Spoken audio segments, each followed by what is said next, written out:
CNN के संग में हमारी आज की मेहमान हैं दबंग वकील रहनुमा और Lahore high court bar association की नायब सदर रबिया बाजवा।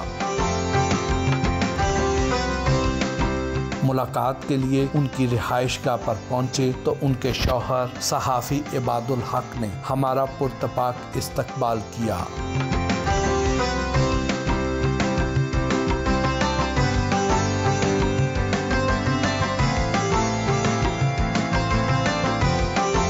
रबिया बाजवा से गुफ्तगू हुई।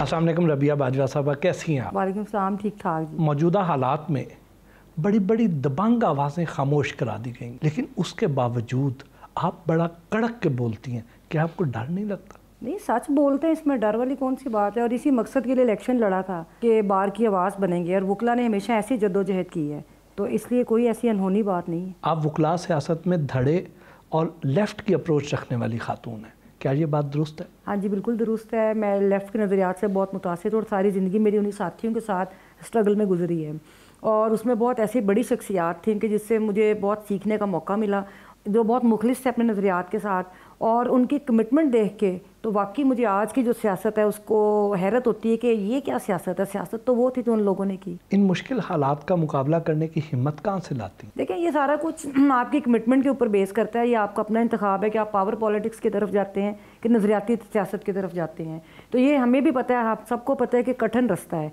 लेकिन ये वो रास्ता है कि जिसके ऊपर चल के ज़िंदगी मैं अपने इत्मीनान के साथ गुजार रही हूँ, अपनी मर्ज़ी के साथ गुजार रही हूँ। और मुझे ये शायद कल को जब मैं दुनिया से जाऊंगी तो मैं एक फ़ख्र के साथ जाऊंगी कि मैंने इस बुरे समाज को तब्दील करने के लिए जो अपना किरदार था वो मैंने अदा किया। अब ज़रा आपके बचपन की यादें ताज़ा करते हैं। बचपन कहाँ गुजरा, कैसा गुजरा? मेरी वालिदा का तल्लुक़ सरगोदा से है और मेरे वालिद खाना वाली सियालकोट पसरूर साइड से हैं, लेकिन हमारी सारी एजुकेशन जो थी वो लाहौर में ही हुई। मेरी वालिदा स्पेशल एजुकेशन कॉलेज में एज ए प्रिंसिपल रिटायर हुई 2006 में। और हम 3 बहन भाई हैं, 2 मेरे भाई हैं और एक मैं बहन हूँ। तो हमने बड़ी एक ऑनरेबल ज़िंदगी गुजारी है, और दूसरी बड़ी आज़ादी के साथ गुजारी है।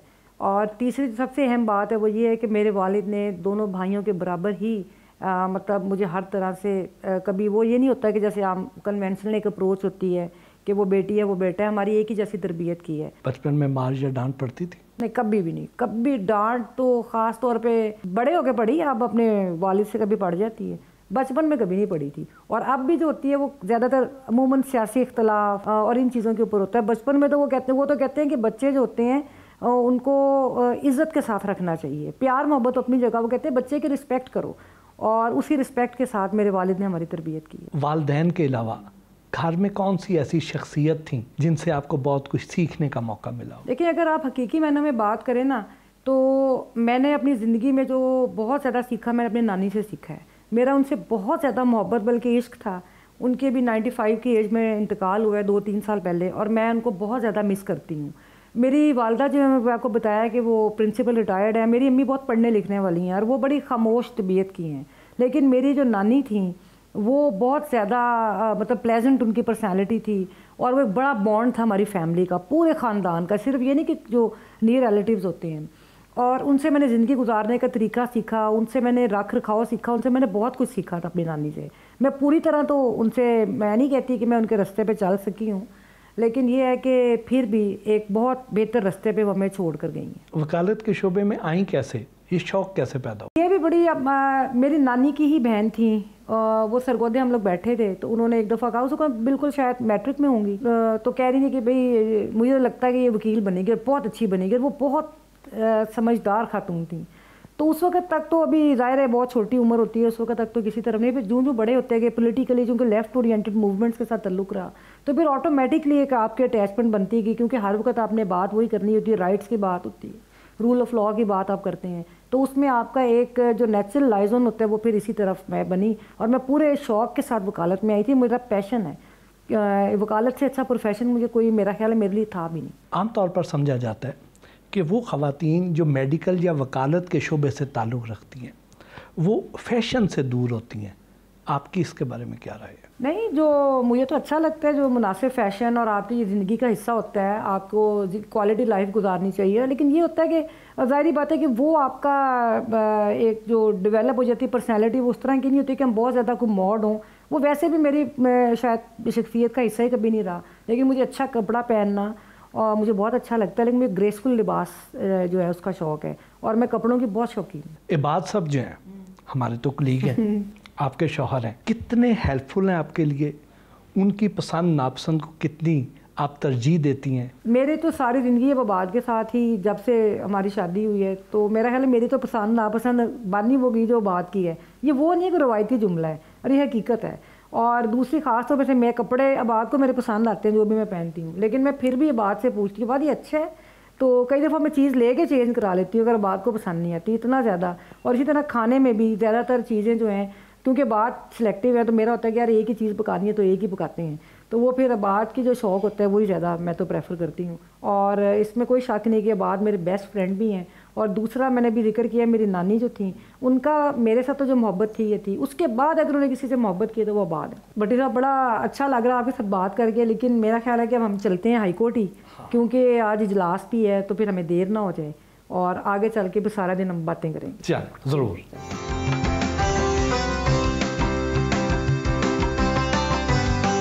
लाहौर हाई कोर्ट के लिए रवाना हुई।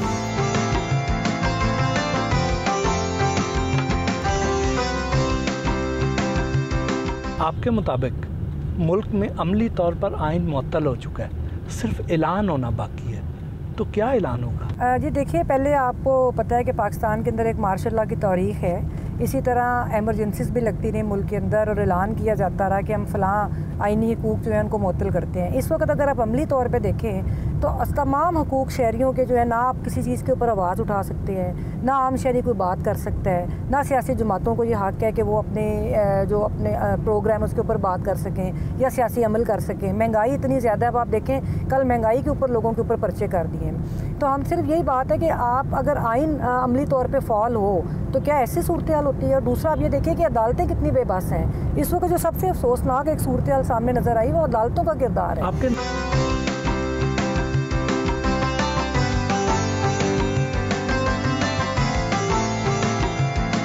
कमेटी रूम में वकला क़यादत से मुलाकात की, वकला के मसाइल सुने।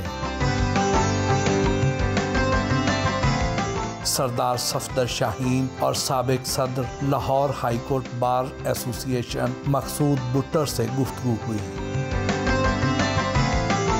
बाजवा साहबा को कितने अरसे से सियासत में एक्टिव देख रहे हैं? She is the first lady जिसने जुडिशरी की आंखों में आंखें डाल के और उसके बाद एस्टेब्लिशमेंट की आंखों में आंखें डाल के, और जो सच था, जो बार की आवाज़ थी, जो कोई नहीं कह सका, जो कहना चाहता था कह नहीं सका, इसने कह दिया। This is the credit of this lady. Buttar साहब, रबिया बाजवा की कामयाबी के पीछे आपका भी बहुत बड़ा हाथ है। आपको इनके अंदर क्या टैलेंट नज़र आया? रबिया के जो बयानिया बड़ा क्लियर है, बड़ा सख्त है, कंप्रोमाइजिंग नहीं है, ट्रस्टवर्दी है, डॉच नहीं दे सकती किसी को। और मैंने खुद बड़ा अपने आप को मजबूत फील किया है जब से ये ओहदेदार बनी है। पहले भी हमारा साथ था, लेकिन लोगों ने अब मुझे कहा है कि हाँ, मुझे याद पड़ा कि जिस दिन इसके इलेक्शन की फ़ाइनल मीटिंग थी एक दिन पहले, तो मेरी इसके साथ सारी इमोशन भी शामिल थी।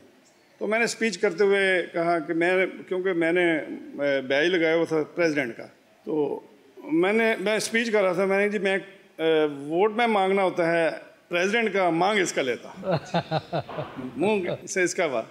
और फिर दूसरी बात की, मैं जी ये कंटेस्ट तो कर रही है वाइस प्रेसिडेंट की सीट पे, लेकिन ये प्रेसिडेंट हो गए। और आज रबिया ने ये साबित किया, ये किसी तरह भी प्रेसिडेंट के ऑफिस से कम नहीं। जितना ये दबंग बोलती हैं, तो आपको कभी महसूस नहीं होता कि इनके लिए बहुत सारे थ्रेट्स भी बन रहे हैं? देखिए जी, यही कंप्रोमाइज़ हमारी सोसाइटी को पीछे लेके जा रहे हैं। कोई हमारी बड़ी दफ़ा बात हुई इस पर, दोनों की बहन भाइयों की। अमूमन जिस दिन सुबह बात करनी होती है तो रात को हमारी बड़ी डिटेल इस पर बात होती है कि सुबह कौन सा इशू है जिस पे हम बात करें। और ना रबिया की कोई पॉलिटिकल पार्टी है, ना मेरी कोई पॉलिटिकल पार्टियाँ अनफॉर्चुनेटली डिलीवर नहीं कर सकी, उनको इनफैक्ट तो पार्टियाँ बनने नहीं दिया गया। तो यही वजह है कि हम पार्टियों से थोड़ा दूर हैं। क्या आपको इनके अंदर किसी बड़ी खातून वकील लीडर की कोई शबाहत दिखाई देती है? मैं नहीं समझता ये किसी को आइडियलाइज कर रही है। मेरे नज़दीक तो ये खुद बड़ी है, और जिस अंदाज से ये चल रही है, ये अपना खुद एक बहुत बड़ा नाम है। Lahore high court bar association की तीसरी खातून है जो नायब सदर मुंतखब हुई। जब मुंतखब हुई तो क्या जज्बात थे उस दिन? देखिए, जब मुझे इलेक्शन का रिज़ल्ट आया तो मैं समझती कि मेरी एक सोच की कामयाबी है, क्योंकि आपको जब ये भुट्टो साहब से भी बात हुई कि हमने तो एक नज़रिए पे इलेक्शन लड़ा था, हमने एक बयानिए पे, एक नैरेटिव पे इलेक्शन लड़ा था। मुझे सबसे खुशी ये हो रही थी कि जो हमारी लीगल फ्रेटर्निटी है उसने ऑनर किया है कि जब इस वक्त एक मटीरियलिस्टिक अप्रोच के ऊपर इलेक्शंस लड़े जाते हैं और एक नज़रियाती सियासत जो है वो ख़त्म हो रही है, तो यही मेरा ख्वाब था कि हमारा जो नैरेटिव है वो प्रमोट हो। तो मैं समझती थी कि मेरी नहीं, मेरे नैरेटिव की जीत। क्या 5 मर्दों के मुकाबले में एक खातून का इलेक्शन लड़ना आसान काम था? ज़्यादा जो मुझे जेंडर से ज़्यादा प्रॉब्लम थी वो मटीरियलिस्टिक एक अप्रोच जो है सोसाइटी की, उसके ऊपर ज़्यादा थी कि जिसमें आपकी बरादरी आ जाती है, जिसके अंदर आपके बाकी इश्यूज आ जाते हैं, जो पैसे का बेदरेक इस्तेमाल, फिर सियासी जो पार्टियों की बहुत ज़्यादा इन्वॉल्वमेंट बार में हो गई है, जिस वजह से जो हमारे बेसिक इश्यूज़ हैं बार के, रूल ऑफ लॉ की स्ट्रगल है और जो बार से रिलेटेड लॉयर्स के इश्यूज़ थे वो बहुत पीछे चले गए थे।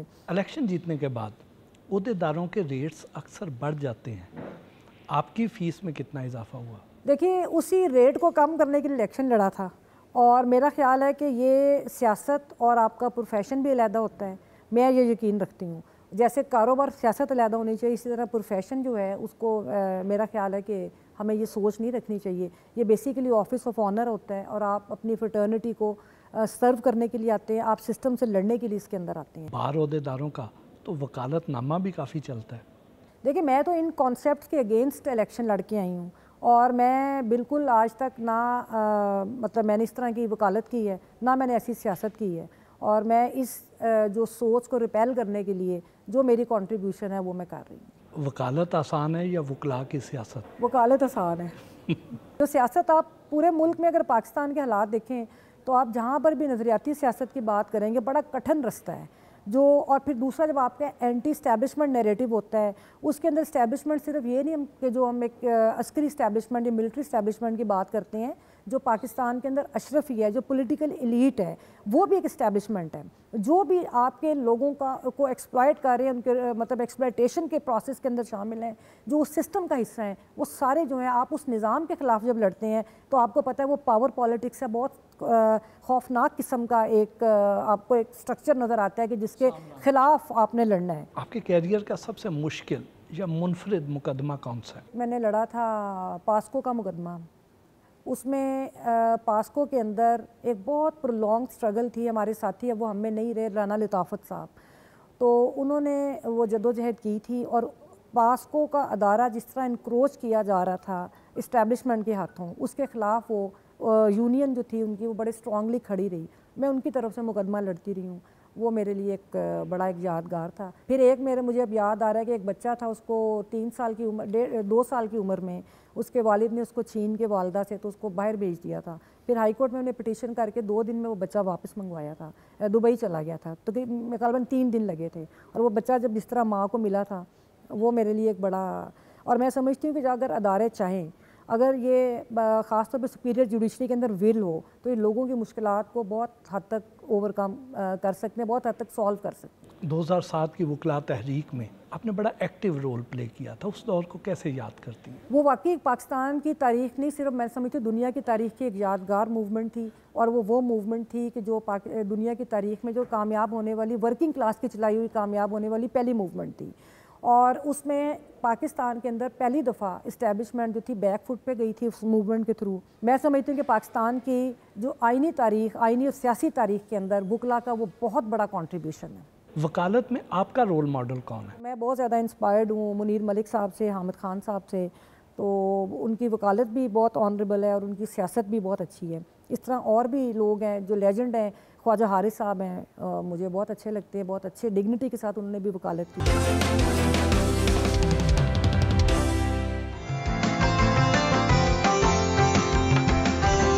यानी हॉल में लाहौर हाई कोर्ट बार के इजलास में शिरकत की। मुल्क के अंदर सियासी अमल को बहाल करें, कल एशियन डेवलपमेंट बैंक की रिपोर्ट है, वो कहते हैं कि पाकिस्तान में स्टेबिलिटी नहीं आ सकती जब तक इलेक्शन नहीं होगा। 90 डेज के अंदर इलेक्शंस करवाएं, 90 दिन में इलेक्शंस करवाएं और मुल्क के आईनी जो मुल्क के शहरी हैं उनके बुनियादी हकूक का तहफ़्फ़ुज़ करें।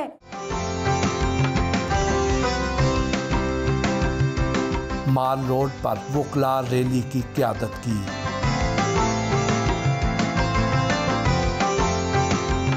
बार्स में उनके तहरीकी साथियों से भी बातचीत हुई। रबिया बाजवा के बारे में क्या कहेंगे, क्या स्पार्क नज़र आता है आपको? इनमें भरपूर सलाहियतें हैं कि ना सिर्फ ये ख़वातीन को लीड करें बल्कि हम मर्दों को भी ये लीड करें और हमेशा रूल ऑफ लॉ के लिए, सुपरमेसी ऑफ कॉन्स्टिट्यूशन के लिए और गुरबा के अवाम के हकूक़ के लिए इन्होंने हमेशा आवाज़ उठाई है। और ये एक बहुत, मैं समझता हूँ कि एक कोई इजाफा नहीं है, शुरू से ही इनका यही रवैया है कि इन्होंने रूल ऑफ लॉ के लिए और आइन के लिए काम किया है। इन्होंने मुर्दा जो था ना सिस्टम, उसमें इन्होंने रूह डाली है और इन्होंने हमें एक रास्ता दिखाया हुआ है कि ये रास्ता है, अब तुम लोग इस पे तुम लोगों ने चलना है। इनकी हिम्मत से यकीन करें हमारे ग्रुप्स में जो है वो लोगों में जज्बा जोश पैदा हो रहा है, कॉल्स करके पूछ रहे हैं मैडम कैसे बाहर निकलना है, कॉन्स्टिट्यूशन के लिए कैसे बोलना है। ये वाहद हस्ती हैं जिन्होंने कॉन्स्टिट्यूशन के लिए बोली है। हमारा कॉन्स्टिट्यूशन बिल्कुल सस्पेंड हो चुका है, कोई हमारा रूल ऑफ लॉ नहीं है। रबिया बाजवा एक वंडर लेडी हैं, एक बहादुर और हौसलामंद ख़तून। इससे ज़्यादा बहादुर और नडर लीडर मैंने आज तक नहीं देखा। बाहर में अगर कोई इशू रेज़ होता है उस पर बड़े बड़े लीडर बात करने से कतराते हैं, लेकिन रबिया बाजवा ने बड़ी बहादुरी से हर इशू पे बात की और हर इशू को रिज़ॉल्व भी किया। और रबिया बाजवा एक हौसलामंद ख़तून है। जब भी ड्यूरिंग कैंपेन में इनके साथ ही थी, कोई भी प्रेशर या कोई भी चैलेंज इनके सामने आता, इन्होंने बड़े हौसले से उस चैलेंज को फेस भी किया और उसको बड़ी बहादुरी से रिज़ॉल्व भी किया।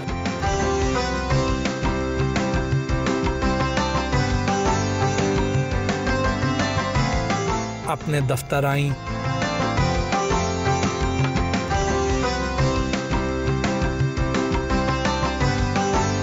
पाकिस्तान में अमीरों और गरीबों के लिए अलग अलग कवानीन हैं, क्या आप इससे इत्तफाक करती हैं? देखिए, सिस्टम इस तरह का है कि जो एक तबकाती निज़ाम है पाकिस्तान के अंदर, और उसमें जो कवानीन है कुछ अगर प्रो पीपल भी हैं, लेकिन उनकी अमलदारी भी अगर हम देखें तो वो यकीनन आपकी बात बिल्कुल दुरुस्त है कि सिस्टम ऐसा एग्जिस्ट नहीं करता कि जो आम बंदे को इंसाफ लेकर दे, और या उनके लिए बहुत मुश्किल होता है। तो और दूसरी बात ये है कि मैं समझती हूँ कि जब तक असम्बलीज़ के अंदर आम तबकात के लोग नहीं जाएंगे, जब वहाँ पर जागीरदार बैठा होगा, फिर कारोबारी लोग बैठे होंगे, तो फिर उस वक्त तक आम बंदे के जो हकूक़ हैं उनका तहफ़्फ़ुज़ किया ही नहीं जा सकता। आसमा जहांगीर साहबा से आपका बड़ा गहरा ताल्लुक़ था, कैसी इंसान? मेरा उनसे जो ताल्लुक़ बना था 90s की बात है, 1990 की।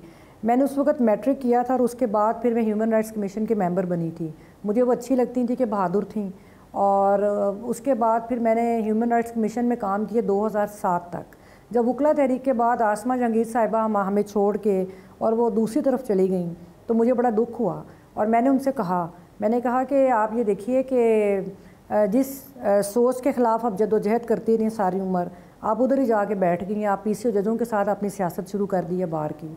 तो यहाँ से फिर मेरा उनसे इख्तलाफ हो गया था, और उसके बाद फिर मेरी आसमा साहिबा के साथ कोई सियासत इकट्ठी नहीं थी। क्या हमारी अदलिया भी तकसीम का शिकार है? बिल्कुल तकसीम का, इससे बड़ी तकसीम क्या होगी जो अभी आपने गुज़श्ता 4-6 महीनों में देखी है।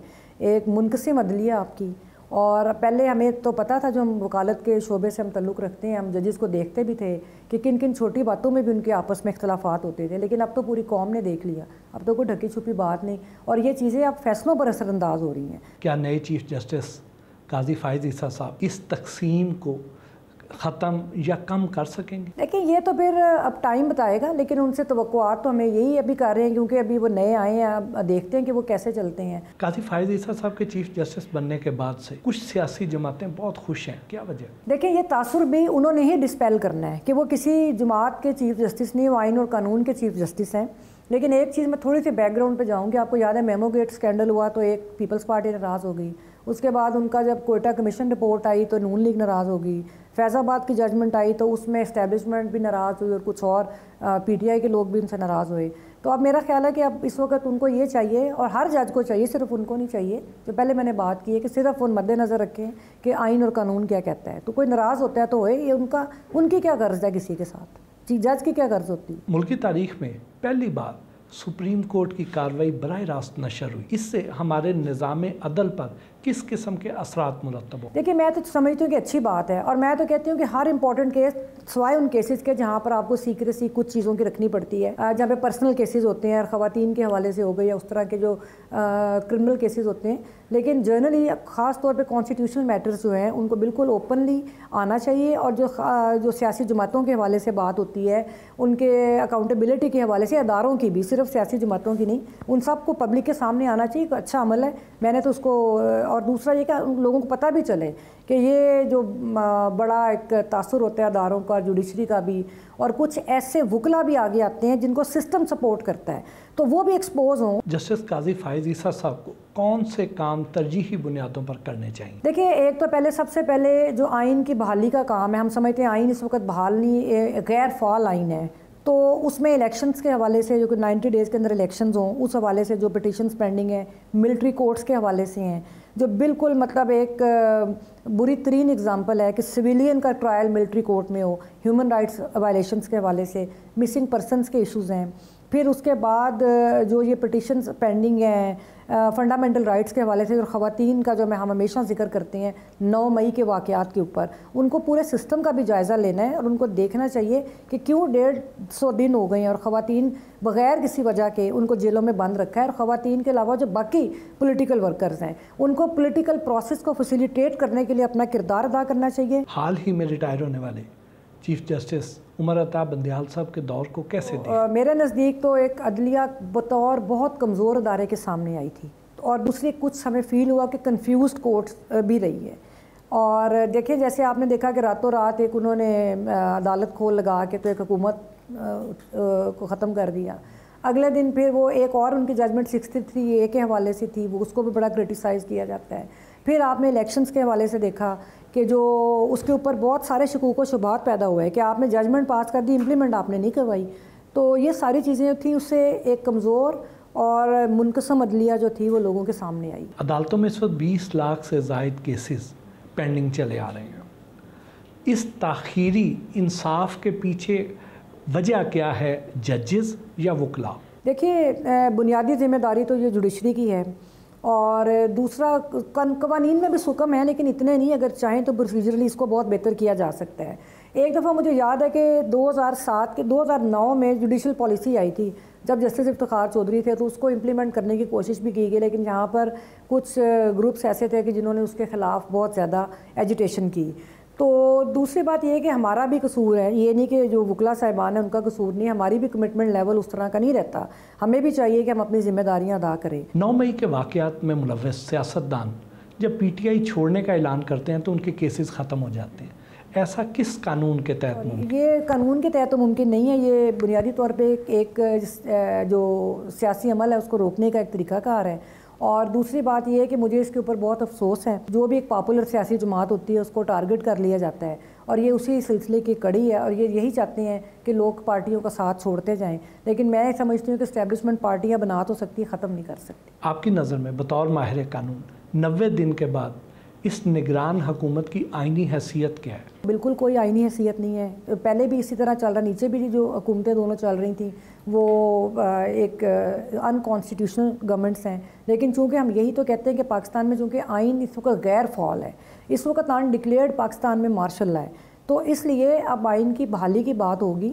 निगरान हुकूमतों का मैंडेट जो है, इसकी बहुत सारी इंटरप्रिटेशंस मौजूद हैं, बहुत लिमिटेड टाइम के लिए और एक लिमिटेड मकासद के लिए आती हैं। उनका बेसिक जो मकसद होता है वो यही होता है कि इंतखाबात, और उसके बाद वो फिर अपनी जिम्मेदारी सबकदोश हो जाए। क्या अगले इंतखाबात माइनस तहरीक इंसाफ होते हुए नज़र आते हैं? ये सियासी जमातों को बना सकते हैं, ख़त्म नहीं कर सकते, और मेरा ख्याल है कि वो कोई इलेक्शन नहीं होगा जो किसी भी इस तरह पार्टी को बाहर निकाल के, और वो पार्टी जो इतनी पॉपुलर है जिसकी वजह से वो इलेक्शंस नहीं करवा रहे, अगर उसके बगैर इलेक्शन होते हैं तो वो तो कोई इलेक्शन नहीं होगा। अगर ऐसा हुआ तो वकला का रद्द-ए-अमल क्या होगा? इलेक्शन से नहीं होंगे तो वकला का क्या रद्द-ए-अमल होना है? हम लोग बिल्कुल जो चीज़ गैर आईनी है किसी भी सियासी जमात के साथ है, हमने तो आइन की और कानून की बात करनी है। सियासी जमातों को अपनी लड़ाई खुद लड़नी भी चाहिए और मैं समझती हूँ ज़्यादा ज़ोर से लड़नी चाहिए। जो हमें नज़र आ रहा है कि सियासी जमात ने वोटर तो पैदा किए हैं, कारकुन उस तरह नज़र नहीं आए, तो मेरा ख्याल है हिम्मत करनी चाहिए सियासी जमातों को। और अगर तहरीक इंसाफ के बगैर कोई इलेक्शन होता है इस वक्त तो हम समझते हैं कि वो कोई इलेक्शन नहीं। क्या आइंदा जनरल इलेक्शंस अपने वक्त पर होते नजर आते हैं? जनरल इलेक्शन तो हो जाएंगे,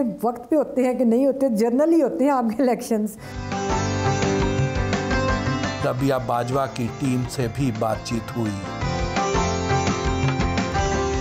गाजिया, आप रबिया की एसोसिएट भी हैं, आप वकला सियासत हो या प्रोफेशन हो, इसमें किस किस्म की इंस्पिरेशन लेती हैं? इनसे मैंने सीखा है कि किस तरह से आप क्राइसिस में भी ग्रेस के साथ आप अपने प्रोफेशन में एक्सेल कर सकते हैं। उसके लिए आपको किसी किस्म की अनएथिकल प्रैक्टिस में आपको इन्वॉल्व होने की ज़रूरत नहीं है।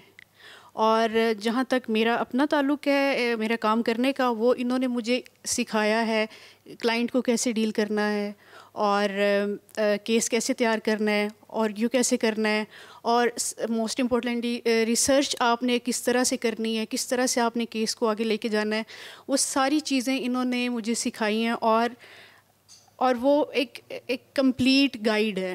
राय साहब, बतौर बॉस रबिया कैसी हैं? बहुत सख्त है या प्यार से समझाती हैं? माशाल्लाह बहुत पोलाइट हैं और इनका केस को समझाने का तरीका और केस लॉ पे बात करने का तरीक़ाकार बहुत अल्हम्दुलिल्लाह डिफरेंट है और बहुत पोलाइट है, जिससे बहुत कुछ सीखने को मिलता है। इस प्रोफेशन में बॉस का कोई कॉन्सेप्ट नहीं।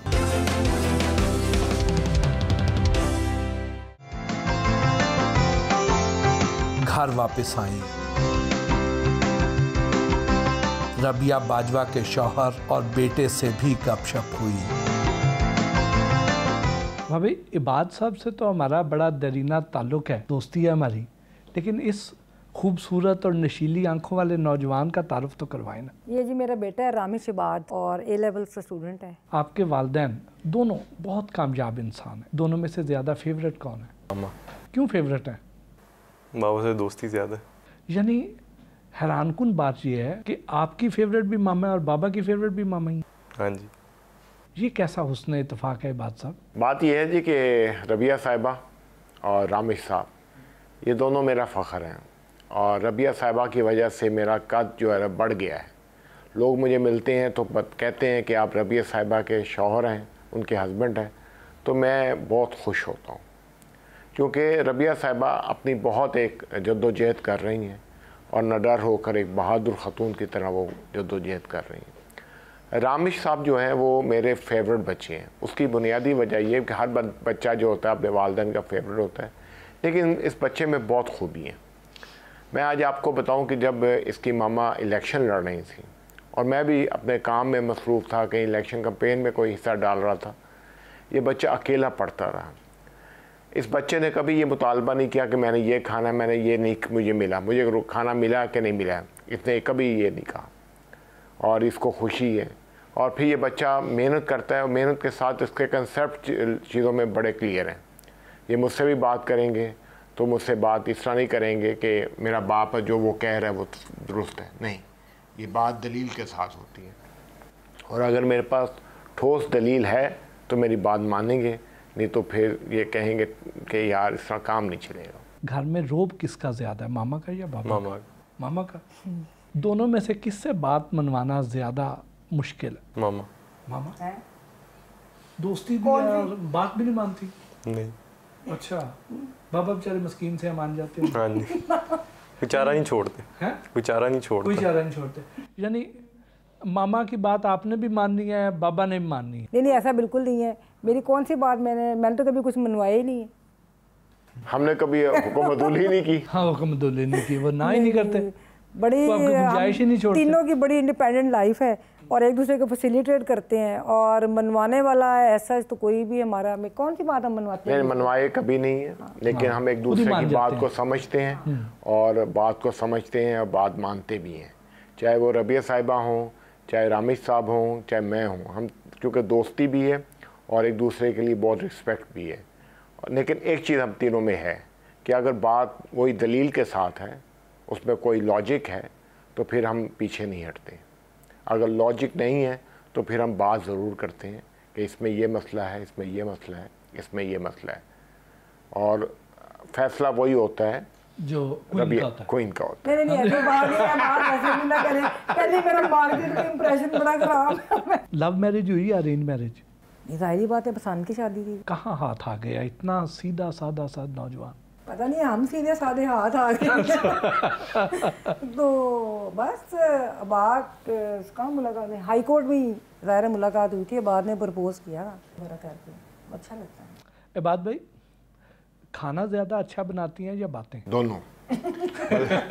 बल्कि मैं आपको कहूँ तकरीर बहुत अच्छी करती हैं, और पटिशन बहुत अच्छी तैयार करती हैं, दलाइल बहुत अच्छे देती हैं। उसकी बुनियादी वजह यह है कि इनका भी कंसेप्ट ज़िंदगी के बारे में, कानून के बारे में बहुत क्लियर है। कभी इन्होंने कहा कि आज मैंने तकरीरी सालन बना दिया?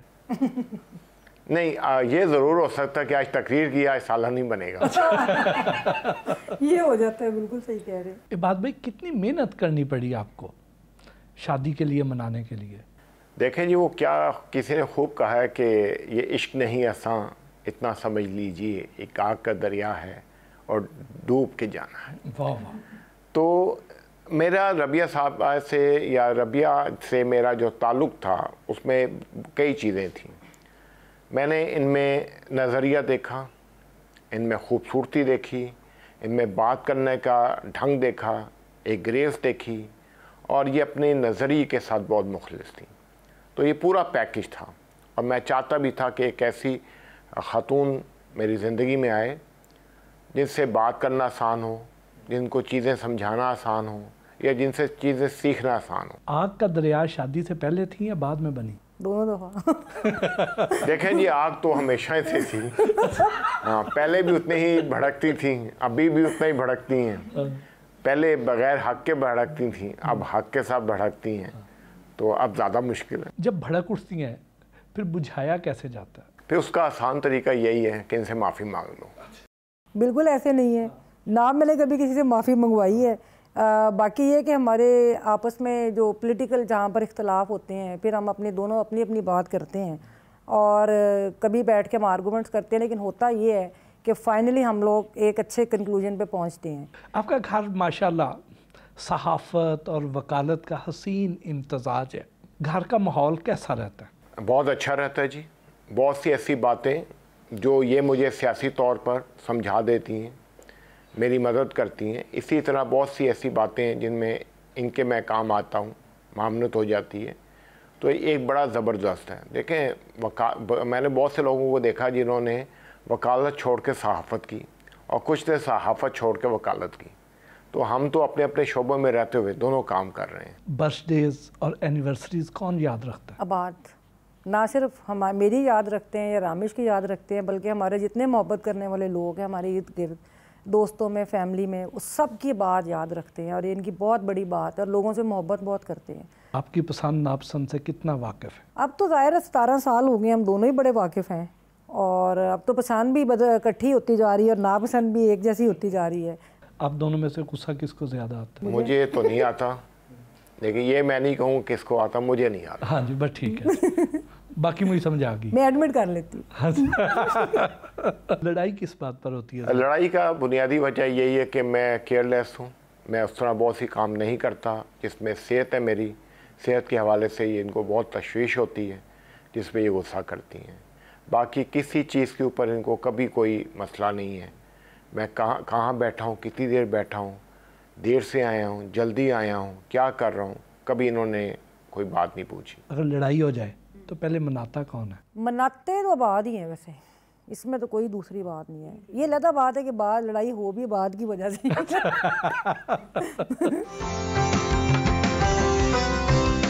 रबिया बाजवा से हल्की फुल्की गुफ्तगू भी हुई।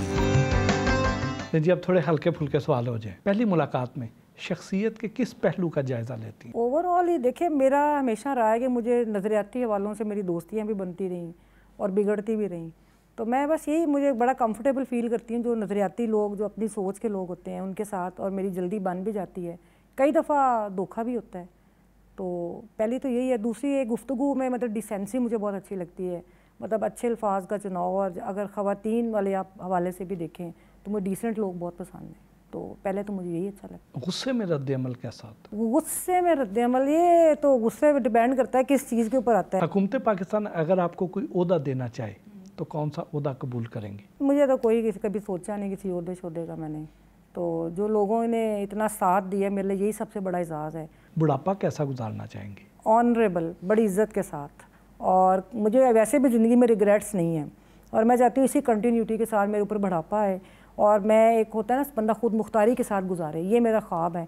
हम नहीं चाहते हैं कि हम अपने बच्चे के ऊपर डिपेंड करें। ज़िंदगी का वो कौन सा लम्हा है जो आज भी खौफ ज़्यादा कर देता है? खौफ वाला तो कोई भी ऐसा लम्हा नहीं है। खौफ तो मुझे नहीं लगता कभी ज़िंदगी में कभी आया हो, कभी भी नहीं। आपका सबसे कीमती असासा क्या है? ज़ाहिरी बात है यही कहूँगी, मेरी फैमिली। अगर आपकी जासूसी पर किसी को मामूर किया जाए तो उस पर सबसे पहला इंकशाफ क्या होगा? भाई यही छोटी मोटी आपको पता है कि घर में, हाँ एक चीज़ का पता चलेगा कि लोग समझते हैं कि मैं बिल्कुल शायद घर में कोई काम नहीं करती या मैं इस तरह का, तो वो उनको पता चलेगा कि मैं कितना पसंद करती हूँ अपने जो घरेलू अमूर हैं उनमें ख़ास तौर पर सफाई के हवाले से, वो शायद पता चले। उसमें मैं बड़ी कॉन्शियस हूँ। कोई ऐसा ख्वाब जो सच साबित हुआ हो? एक ज़रूर ये था कि जिनके साथ शादी हो और जो वो मेरा बेस्ट फ्रेंड हो, और वो ख्वाब मेरा पूरा हुआ। जब आईना देखती हैं तो पहला ख्याल ज़हन में क्या आता है? ज़बरदस्त, सब ठीक है। 24 घंटों में से सबसे अच्छा वक्त कौन सा लगता है? देखिए ये तो डिपेंड करता है कैसा दिन आया है।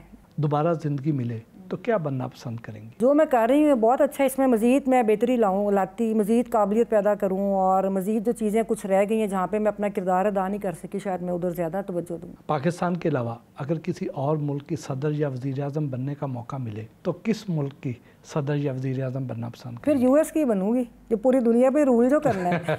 ज़िंदगी में किस चीज़ की कमी महसूस करती? कमी ज़ाती तो मुझे कभी भी किसी चीज़ की ऐसी कमी नहीं लगी, कोई ऐसी सारी ख्वाहिशें पूरी भी हुई हैं। हमारा एक सेगमेंट है रैपिड फायर। इन शख्सियात के लिए एक एक जुमला। सलमान अकरम राजा। पॉलिटिकली मैं ये समझती हूँ कि ऐसे लोगों को एक तरफ खड़ा होकर अपना किरदार अदा करना चाहिए। इरफान कादिर। उनकी पॉलिटिक्स से मैं एग्री नहीं करती, मतलब जिस तरह वो करते रहे उनको इस्तेमाल भी किया जाता रहा है कोर्ट्स के अंदर कुछ ऐसे अमूर के लिए जो उनको जेब नहीं देते। पढ़े लिखे आदमी हैं। ख्वाजा हारिस। मैं बड़ा एडमायर करती हूँ उनको, वो लेजेंड है बाहर के और प्रोफेशनली भी, और उनके पीछे जो उनका एक्यू मैंने उसके पीछे वो बहुत ज़्यादा मुतालिया उनका जो मुझे बड़ा इंस्पायर करता है। और मैं समझती हूँ कि वकील जो एक मॉडल है कि इस तरह के रोल मॉडल है हमारे लिए कि इस तरह वकील को होना चाहिए। इफ्तिखार चौधरी। मैंने उनको मशवरा एक दिया था जब उन्होंने सियासी जमात बनाने की बात की थी, तो मैं कहती थी कि आप सियासी जमात ना बनाएं, आपको एज ए थिंक टैंक काम करना चाहिए, क्योंकि आपने इस्टेब्लिशमेंट के साथ भी और एंटी इस्टेब्लिशमेंट भी दोनों तरह बड़ा रेडिकल आपका एक रोल रहा है। तो ये मेरा मशवरा था और अब भी मैं समझती हूँ कि वो उनको ऐसे नहीं होना चाहिए कि अपना रोल ख़त्म करना चाहिए, बल्कि उनके ऊपर जो एलिगेशंस कभी इख्तलाफ की बुनियाद पे भी लगते रहे हैं जिनमें हम भी समझते हैं कि उस तरह हकीकत नहीं है, उनको क्लैरिफाई करना चाहिए था।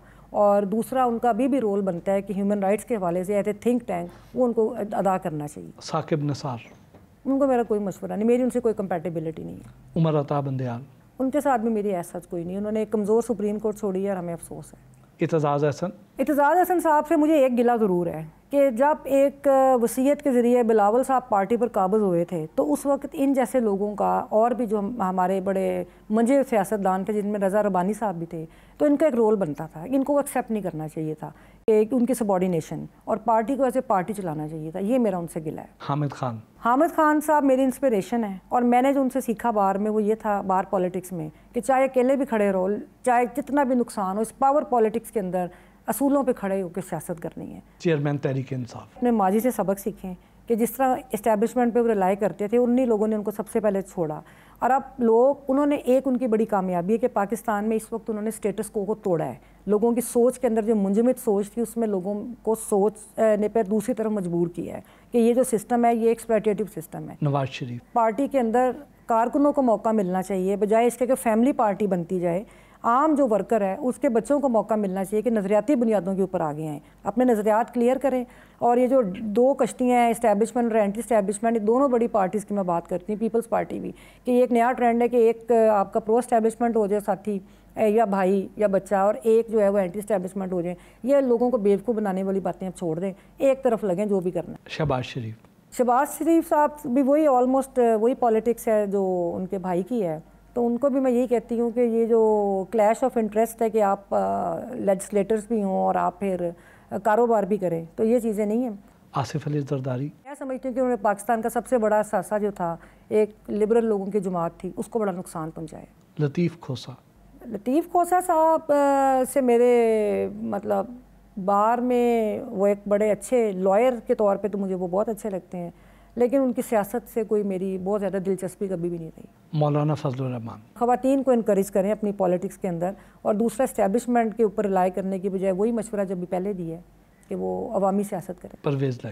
परवेज़ लाई साहब इस वक्त तो बड़ी एंटी इस्टेब्लिशमेंट पॉलिटिक्स कर रहे हैं, और हम समझते हैं कि शायद उन्होंने सारी ज़िंदगी की अपनी प्रो इस्टेब्लिशमेंट पॉलिटिक्स से सबक सीखा है, और अब उनको शायद ये ज़्यादा बेहतर लग रही है। अल्लाह करे कि आने वाली नस्लें जो हैं उनकी पार्टी की, उनकी नहीं पार्टी में इस सोच को फ़रोग मिले, और वो भी समझ जाएं कि इस्टेब्लिशमेंट का किरदार सियासत में नहीं होना चाहिए। चौधरी शुजात हुसैन, उनको मैंने क्या कहना है, यही दोनों भाई एक ही तरह की पॉलिटिक्स करते रहे हैं, तो मैं उनके लिए भी यही कहूँगी कि वो कोशिश करें कि सारे सियासतदानों को चाहिए कि अब एक डिसाइसिव मूवमेंट है पाकिस्तान के अंदर, और वो कोशिश करें कि लोगों के मसाइल हल करने की तरफ आएँ। बहुत बहुत शुक्रिया मैडम, आपके साथ सारा दिन गुजारा, बहुत अच्छा लगा। बहुत मेहरबानी आपके आने की और आपका टाइम देने की, बहुत शुक्रिया, थैंक यू।